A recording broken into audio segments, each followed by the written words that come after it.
Welcome to the PlanStrongerTV market update for Wednesday, January 21st, 2026.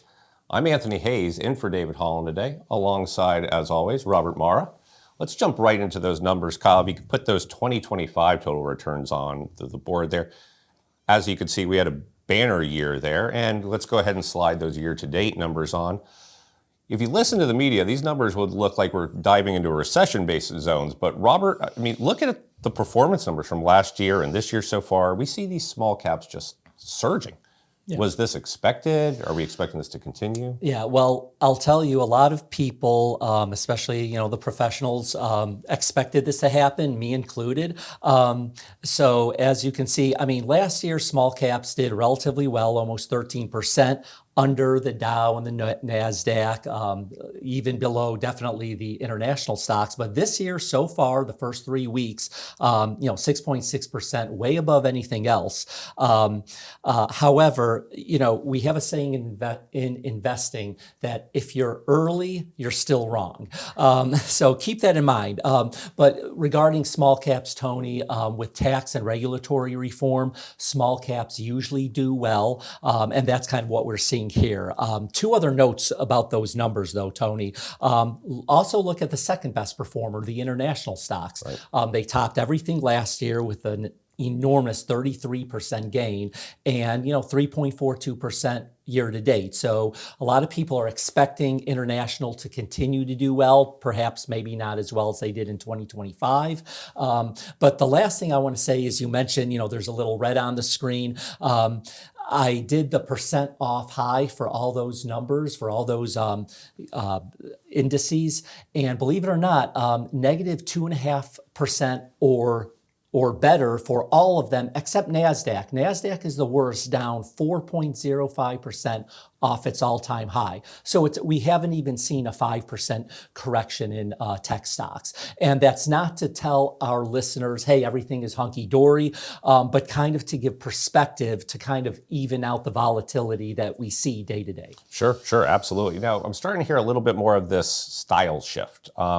So what is the media referring to, and really, how does that affect individual investors' portfolios? Okay, usually with when you hear style shift, and we have been hearing that a lot lately, especially year to date, we're usually looking at growth stocks versus value stocks. And let me reiterate the difference. Growth stocks, all the money that comes in, or a lot of times they have to finance it and go into debt, is paying to continue to grow the company.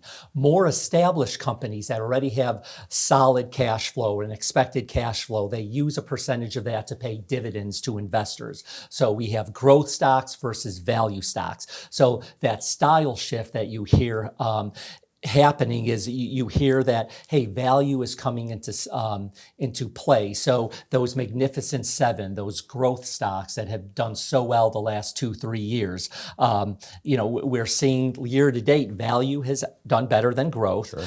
Number one, and that's evident with looking at the NASDAQ year to date numbers at down 1.23%, so far the worst over others. S&P 500, a market weighted index, meaning the Nvidias, Microsofts, Apples, those really growth stocks dominate that index, the S&P 500. And then the more value-leaning Dow Jones 30 stocks, of course it has some growth in there, but not as much as the S&P and definitely not as much as the NASDAQ.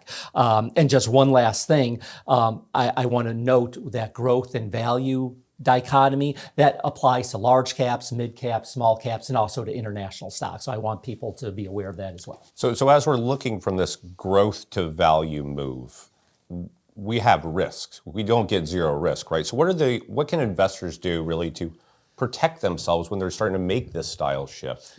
Yeah. So first and foremost, Tony had mentioned, we've seen the last 3 weeks year to date, a move from growth to value. Now, is that a definite shift? We don't know. So the first risk, number one, is that the style shift doesn't occur. We may, from today onwards for the next 1 to 2 years, growth may dominate. Nvidia, Microsoft, Apple, the Magnificent Seven, the small cap growth, they might continue to surge after the little bit of a correction we've seen. So the first risk is that shift may not occur. Number two, They occur long after you make the change. Back to what I said, if in investing, if you're early, you're still wrong. Just kind of a little story. I speak to a lot of different companies, fund shops. They send their representatives, and we talk. And I remember about 3 or 4 years ago, one gentleman said, "International, this is going to be the year." And I was a little hesitant, and I'm glad I was, because he was wrong that year, and the next, and the next. But last year he was right. So again, not to disparage that individual, but it's hard to predict when these shifts will happen, which is kind of the third risk, very much associated, very closely associated with number 2, market timing. Nobody can 100% with 100% accuracy continually predict the market and time the market. If you do so once or twice, you're lucky, but usually it's a very hard thing to do. So the solutions, 3 solutions. Number 1, stay diversified.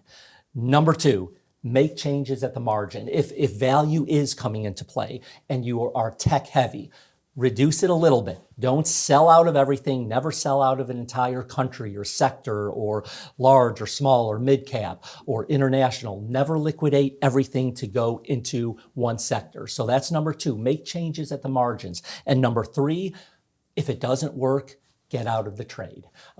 So those are kind of the 3 ways that investors can kind of protect themselves when they anticipate a shift occurring. But the first line of defense, the number 1 solution I said is stay diversified. That's the number 1 thing you can do. That's the consistent we always talk about. Exactly. Diversified. It really is. 3 great tips. What more can you really say today, Robert? You know what? I think that's it. I think so too. I think you did a great job in helping everybody and our viewers today. Tune in next time as we help you plan stronger.